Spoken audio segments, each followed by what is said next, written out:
My name is Rachel Morrison, and I'm sitting in a mahogany-paneled conference room watching my older brother Marcus perform what he thinks is his greatest triumph. He's got our mother on one side, our Aunt Patricia on the other, and 12 other family members arranged around the table like he's holding court. He's wearing a custom suit that cost more than most people's monthly salary, and his wife Vanessa keeps touching his arm like he's already royalty.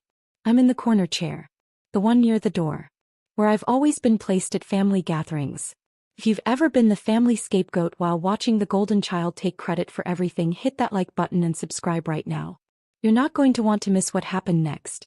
4 years ago, when Grandpa Thomas was diagnosed with stage 3 lung cancer, everything changed in our family.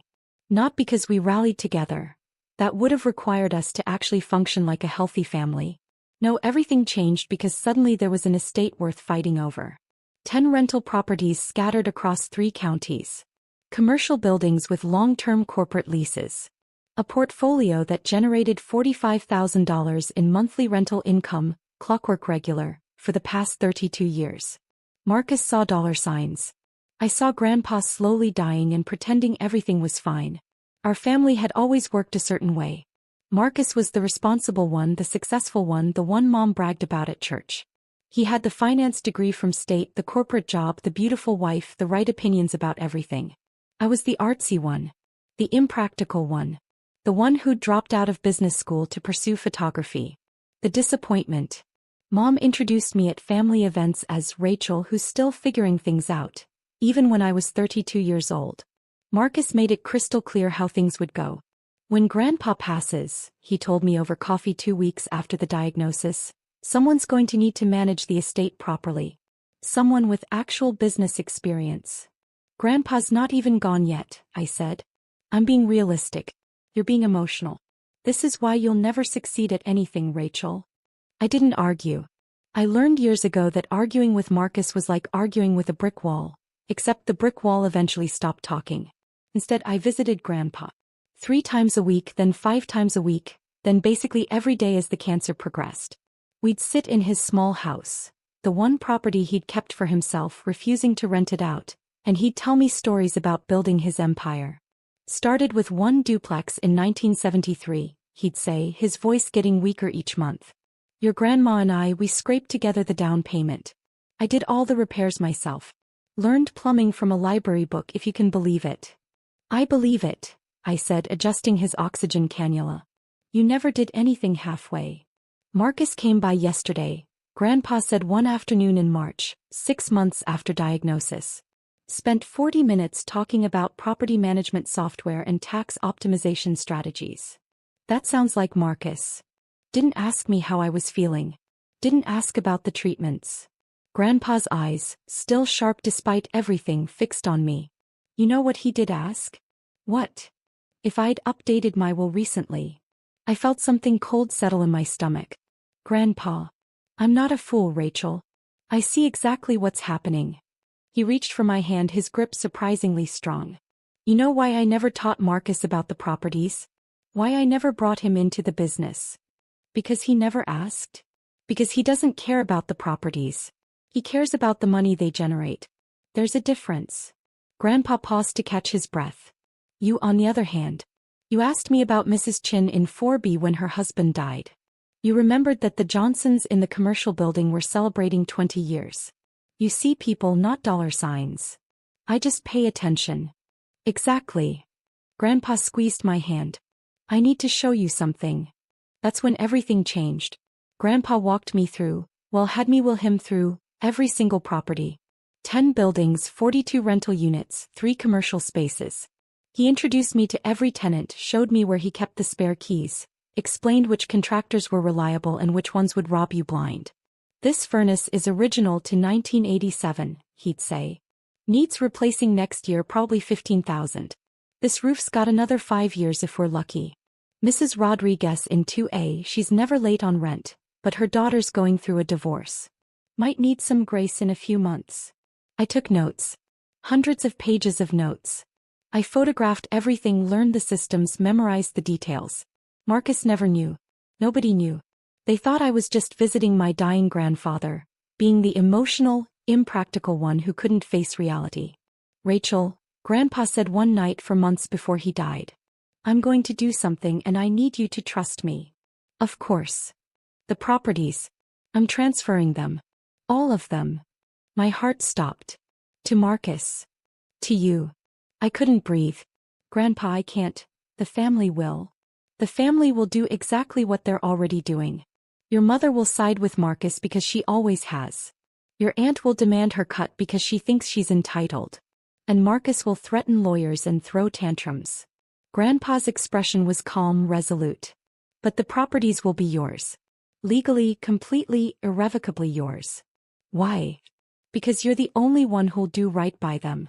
The only one who sees them as homes for people, not just income streams. He pulled out a folder thick with documents. My lawyer's been working on this for 2 months. Everything's ready. We just need your signature. I signed. My hands were shaking so badly I could barely hold the pen, but I signed. The transfers went through quietly. Grandpa's lawyer, Mitchell Chin, was a master of discretion. Property records were updated, deeds were filed, everything was done properly and legally. The monthly rent, all $45,000 of it, started depositing into an LLC account in my name. And I didn't tell anyone. Not because I was hiding it exactly, because I was protecting it. And because, honestly, I wanted to see what would happen. I wanted to see if my family would love me without thinking I was the broke, irresponsible failure. Spoiler alert, they didn't. Grandpa died on a Tuesday in November. Peaceful at home with me holding his hand. His last words were, "You're going to be just fine, kiddo. Better than fine." The funeral was a circus. Marcus gave a eulogy about Grandpa's business acumen and legacy. Mom cried dramatically. Aunt Patricia complained about the flower arrangements. I sat in the back and said nothing. Drop a comment and let me know where you're watching from tonight. 3 days after the funeral, Marcus called the family meeting. Estate matters need to be settled, he announced. We're meeting at Mitchell Chen's office next Thursday. Everyone needs to be there. I showed up in jeans and a sweater. Marcus was in his power suit. Mom wore her funeral pearls. Aunt Patricia brought her husband Gerald, who immediately started talking about how he'd always helped Grandpa with business advice. That was a lie. Gerald was a dentist who'd never managed anything more complex than his own practice. Mitchell Chen's conference room was designed to intimidate. Floor-to-ceiling windows, leather chairs, law books lining the walls. Mitchell himself was 73, sharp as a tack, and had known Grandpa for 40 years. Marcus didn't wait for Mitchell to start the meeting. He stood up like he was chairing a board meeting, pulled out a leather portfolio and smiled at everyone. "I want to thank you all for coming," he said, like he'd organized this instead of just demanding everyone show up. "Grandpa Thomas left behind a significant estate, and it's important we handle this properly." "Marcus," Mitchell said quietly, "perhaps we should." "I've spent the last 3 days reviewing the properties," Marcus continued, ignoring him completely. 10 buildings, 42 units, stable cash flow. Grandpa built something remarkable, and it's our responsibility to honor that legacy. Mom nodded approvingly. Aunt Patricia whispered something to Gerald. I sat perfectly still. "Now, I know Grandpa never officially named an executor," Marcus said, which was interesting because Mitchell's expression said that wasn't true at all. "But I think we can all agree that this estate needs professional management. Someone with actual business experience." "Marcus has always been so responsible," Mom chimed in. "Ever since he was a boy." "I've already spoken with several property management firms," Marcus continued. "And I've had my accountant run preliminary numbers on tax optimization strategies. Conservative estimates put the annual net income around $400,000, assuming we raise rents to market rate and cut unnecessary maintenance costs." I watched him. His confidence was absolute. He genuinely believed this was already his. "Now, obviously, there will be distributions to family members," Marcus said generously. "Mom, Aunt Patricia, even Rachel will receive something. But the responsible thing, the thing Grandpa would have wanted, is for the properties to be managed by someone who won't run them into the ground." Vanessa, his wife, actually started a slow clap. I'm not kidding. She started clapping like he'd just delivered the Gettysburg Address. "So here's what I'm proposing," Marcus said, pulling out a document. "I'll take ownership of the portfolio. In exchange, I'll provide annual distributions to family members. Mom gets 20,000 a year. Aunt Patricia gets 15. Rachel gets 10, assuming she demonstrates financial responsibility. 10,000. From an estate generating 45,000 monthly. Marcus, I said quietly. It was the first word I'd spoken. He looked at me like he'd forgotten I was there. Rachel, I know this seems complicated, but trust me. This is what's best for everyone. I'm sure you believe that. I've already had my lawyer draft the paperwork, Marcus said, sliding the document toward Mitchell. It's all very straightforward. We can probably have everything finalized by next week. Mitchell didn't touch the document. He was looking at me. Mom jumped in. Rachel, honey, this really is for the best. You're not equipped to handle something this complex. Marcus has the experience, the education. The responsible sibling gets it all, Marcus announced, standing up straighter. All 10 properties generating $45,000 in monthly rent. This is about legacy. This is about competence. That's when Mitchell Chin stood up. Interesting, he said, his voice carrying that particular tone lawyers use when they're about to destroy someone's world. Because the deeds were transferred 4 years ago. The room went silent. Marcus blinked. What? The properties, Mitchell said, opening his own folder. They were transferred out of Thomas Morrison's name in March 2021. All 10 buildings, all 42 units, all 3 commercial spaces. Mom's face went pale.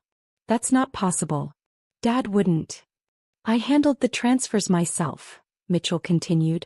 All properly filed with the county recorder's office. All legal, all documented. Marcus was shaking his head. No, that's not, I would have known. I've been managing the maintenance, I've been filing the expense reports. That's actually another interesting point, Mitchell said. Those maintenance receipts you filed with the estate? The ones claiming you've been managing the properties and spending your own money on repairs. Hit that subscribe button if you've ever had to set boundaries with toxic family, because what happened next changed everything. Marcus had gone very still. What about them? They're fraudulent. Mitchell pulled out another folder, this one much thicker.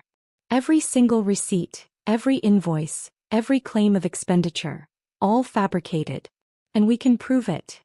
That's ridiculous, Marcus said, but his voice had changed. The confidence was cracking. I have documentation. You have fabricated documentation, Mitchell corrected. For example, this receipt claiming you spent $12,000 on a new HVAC system for the property on Maple Street. The actual HVAC company has no record of that work. Because it never happened. I must have used a different. Or this one. $8,000 for roof repairs on the commercial building downtown. Except the roofing company you supposedly used went out of business in 2019. 2 years before this receipt is dated. Aunt Patricia stood up. Mitchell, surely there's some misunderstanding.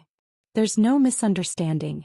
Over the past 4 years, Marcus has filed approximately $173,000 in fraudulent maintenance claims against the estate. Mom actually gasped. Marcus, tell him that's not true. But Marcus wasn't looking at Mom. He was looking at me. And I saw the exact moment he realized. He breathed. He knew. You've known the whole time. I met his eyes. I didn't know about the fake receipts. That's a nice touch though. Really creative. The properties are yours? Vanessa said, her voice climbing. Since when? Since March 2021, I said calmly. Grandpa transferred them to me 4 months before he died. Every single one. That's not legal, Marcus said desperately. He wasn't in his right mind, he was dying, it was undue influence. He was completely competent, Mitchell said. I have medical documentation from 3 separate doctors confirming his mental capacity at the time of transfer. I also have video recording of the signing, which was witnessed by 2 independent parties who had no relationship to the family. I pulled out my own folder. I'd been holding it in my lap the whole time. But here's the thing, Marcus, I said, sliding it across the table. While you were filing fake maintenance receipts, I was actually maintaining the properties. With my own money. Money from the rental income that's been legally mine for 4 years. The folder hit the table with a satisfying thud. Marcus opened it with shaking hands.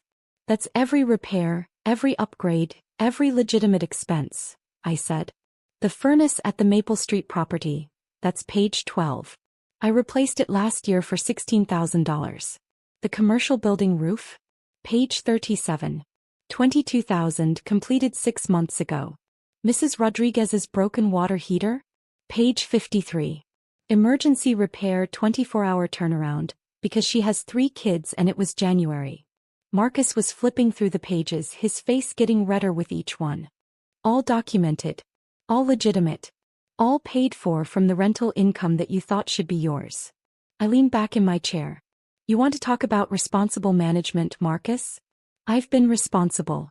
You've been filing fake receipts and planning to evict tenants to raise rents. You had no right, Mom said, her voice shaking. Rachel, your grandfather wouldn't have wanted this. Family doesn't. Family doesn't what, Mom? I turned to her. Family doesn't lie? Family doesn't fabricate documents? Family doesn't try to steal from each other. You manipulated a dying man, Aunt Patricia accused. I visited a dying man, I corrected. 3 times a week, then 5 times a week, then every single day. I held his hand through chemo. I learned about his tenants, his properties, his life's work. Where were you, Aunt Patricia? Where were you, Marcus? This isn't fair, Vanessa said. Marcus has been planning. He left his job. He was going to manage these properties full-time. He left his job. I looked at Marcus. When? His jaw clenched. 2 weeks ago. I gave notice after the funeral. So you quit your 6-figure job to manage properties you didn't own and hadn't bothered to verify were actually part of Grandpa's estate? I shook my head. That's not business acumen, Marcus. That's stupidity. You smug little, Marcus started. Mitchell cleared his throat. There's more. Marcus's head snapped toward him. More. The fraudulent receipts constitute attempted theft by deception. Given the amounts involved, over $170,000, we're talking felony charges. Mitchell's expression was professionally neutral, but I could see the satisfaction underneath. He'd loved Grandpa. I'm obligated to report this to the authorities. You can't be serious, Mom said. Mitchell, we've known each other for years. Which is exactly why I take this so seriously, Linda. Thomas was my friend. What Marcus attempted to do here isn't just unethical. It's criminal. Marcus stood up so fast his chair fell over. I'm not going to sit here and be accused of crimes by my own sister. Then leave, I said simply. You're not needed here anyway. You never were. That's when the door opened. 2 people walked in. A man and a woman, both in business suits, both carrying badges. Marcus Morrison, the woman said. Marcus went white. Who are you? Detective Sarah Chin, Fraud Division. This is Detective James Rodriguez. She looked at Mitchell. We got your call. Call? Mom's voice was barely a whisper. I contacted the authorities this morning, Mitchell said. After reviewing the fraudulent documentation Mr. Morrison attempted to submit as legitimate estate claims. Detective Chin approached Marcus. Mr. Morrison, we need you to come with us. We have some questions about financial documents you've filed over the past 4 years. This is insane, Vanessa said, grabbing Marcus's arm. You can't just arrest him. We're not arresting him, Detective Rodriguez said. Yet. But we do need to talk about approximately $173,000 in fraudulent claims. Marcus looked at me. Actually looked at me maybe for the first time in 30 years. You're destroying the family. No, I said quietly. I'm just declining to be destroyed by it. He tried to say something else, but Detective Chin was already guiding him toward the door. Vanessa followed, her heels clicking frantically on the marble floor. The door closed. The silence that followed was deafening. Mom was crying. Real tears this time, not the performative ones from the funeral. How could you do this, Rachel? To your own brother. How could I? I stared at her. Mom, he tried to steal properties that Grandpa legally gave to me. He fabricated nearly $200,000 in fake expenses. He was planning to raise rents on families who've lived in those buildings for decades. And you're asking how I could do this? He's your brother, she whispered. And yet he never treated me like his sister. I stood up. I'm done begging for a place at this table. I'm done being the family disappointment while watching Marcus get praised for basic human functioning. I'm done. Aunt Patricia found her voice. You'll regret this. When you need family. I have family, I interrupted. I have Mrs. Chin in 4B who sends me homemade dumplings every Chinese New Year. I have the Johnsons who invited me to their daughter's wedding. I have 42 households who actually appreciate what I do for them. I looked at her. What I don't have is relatives who value me. And honestly, I'm okay with that. I picked up my folder and walked toward the door. Rachel, Mitchell called. You'll need these. He handed me another folder. Updated documentation for all 10 properties. Everything's in order. The LLC is generating excellent returns, by the way. Your grandfather would be proud. Thank you, Mitchell. One more thing. He lowered his voice. The fake receipts. I noticed them about a year ago. I've been building the case ever since. Your grandfather asked me to watch out for you. This is me keeping that promise. I hugged him. Actually hugged him right there in the conference room while my mother sobbed and my aunt glared. Then I left. The fallout was immediate and spectacular. Marcus was charged with attempted fraud and theft by deception within 48 hours. The local newspaper ran a story. Finance professional charged in elaborate estate fraud scheme. His LinkedIn profile disappeared. His wife's Facebook went private. Mom called me 17 times that first day. I didn't answer. She left voicemails ranging from pleading to angry to desperate. You're tearing this family apart, she said in message number 12. Your grandfather would be ashamed. I finally called her back on day 3. Grandpa knew exactly what he was doing, I said. He knew Marcus would try exactly this. That's why he transferred everything 4 years early. That's why he had everything documented. He was protecting his legacy from people who saw it as a cash grab. You poisoned him against his own family, she accused. No, Mom. I visited him while he was dying. There's a difference. I took a breath. You're welcome to be part of my life. But only if you can accept that I'm not the failure you've always treated me as. Otherwise, we're done. She hung up on me. She hasn't called back. Aunt Patricia tried a different approach. She showed up at my apartment with a casserole and an apology that lasted exactly as long as it took her to ask for $20,000. Just to help with Gerald's practice expenses, she said. No, I said. But we're family. Then act like it. Start with not demanding money from the niece you've ignored for 30 years. She left without the casserole. Marcus's case went to court 6 months later. The evidence was overwhelming. Fake receipts, fabricated invoices, forged signatures. His lawyer tried to argue emotional distress, grief-induced poor judgment, financial pressure from unemployment. The judge wasn't impressed. 18 months in minimum security, 5 years probation, full restitution to the estate. The sentence was delivered on a Tuesday. I wasn't there, but Mitchell called me immediately after. Justice, he said simply. Vanessa filed for divorce before Marcus even started his sentence. She'd already moved in with her personal trainer. The irony wasn't lost on anyone. The properties thrived. I replaced 2 more roofs, upgraded 3 kitchens and installed energy-efficient windows in the commercial building. Rent stayed stable. No increases unless absolutely necessary and always with 6 months' notice. Mrs. Rodriguez in 2A sent me a Christmas card. Thank you for understanding when Sarah moved back home, she wrote. Most landlords would have evicted us. You gave us grace. That card is framed in my office. A year after the estate meeting, I got a call from an unknown number. Rachel Morrison? A professional voice, female, confident. Speaking. My name is Jennifer Wu. I run a property management firm downtown. I've been hearing about how you've been managing the Morrison properties and I'm impressed. Thank you. I'm expanding my business. I need someone who sees properties as homes, not just assets. Someone who understands tenant relationships matter more than maximum profit extraction. She paused. I'd like to offer you a consulting position.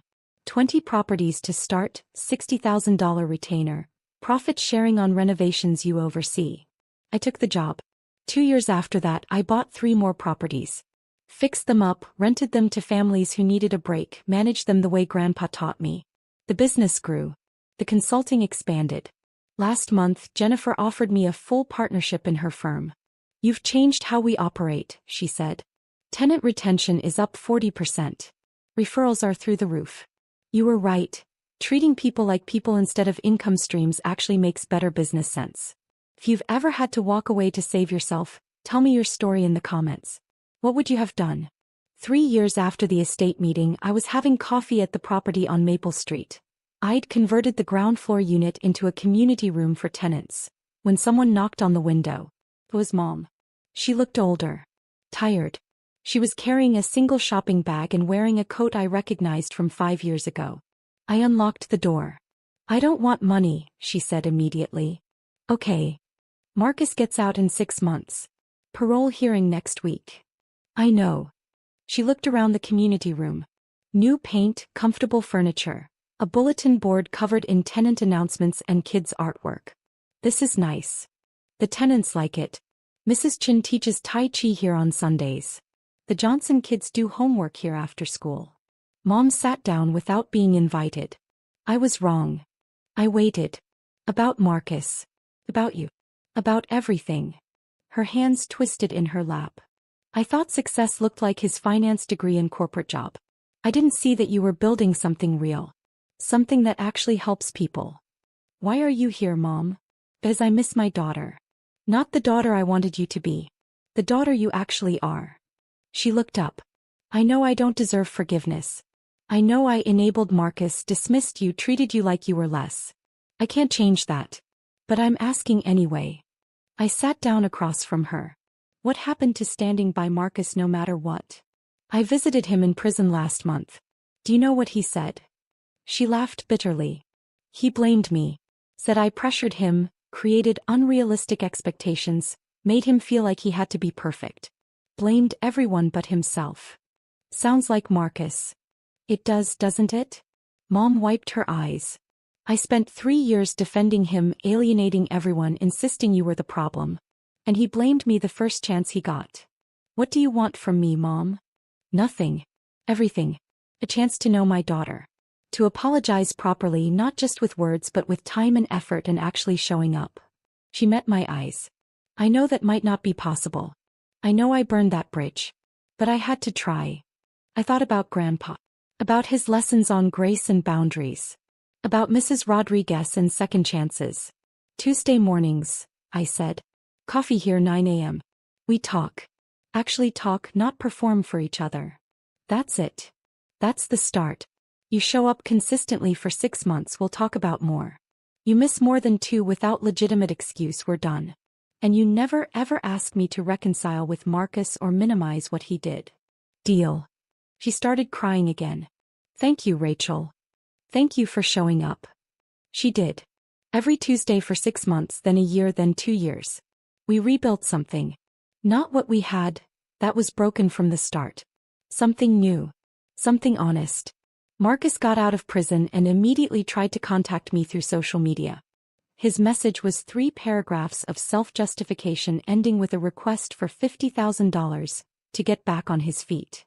I blocked him and didn't think about it again. Last month, Grandpa's birthday, I visited his grave. Brought his favorite whiskey and poured a little on the ground. "The properties are doing great," I told him. 42 families safe and stable. 3 more buildings added. Community programs in 4 locations. Mrs. Chin says hi. The wind rustled through the trees. Marcus is out. I haven't seen him. Don't plan to. Mom and I are talking. Carefully but talking. I smiled. You were right, Grandpa. About all of it. The properties aren't just buildings. They're homes. And that matters more than maximum profit. I could almost hear him agreeing. You taught me to see people. To value stability over extraction. To build something that lasts. I stood up. I'm doing that. Every day. For 42 families and counting. The sun was setting, casting everything in gold. Thank you, I said. For trusting me with your legacy. For seeing who I actually was instead of who everyone wanted me to be. For giving me the tools to build something real. I walked back to my car, a practical Honda because some things don't change, and drove to the Maple Street property. Tuesday Tai Chi was just ending and Mrs. Chin waved at me through the window. 42 families.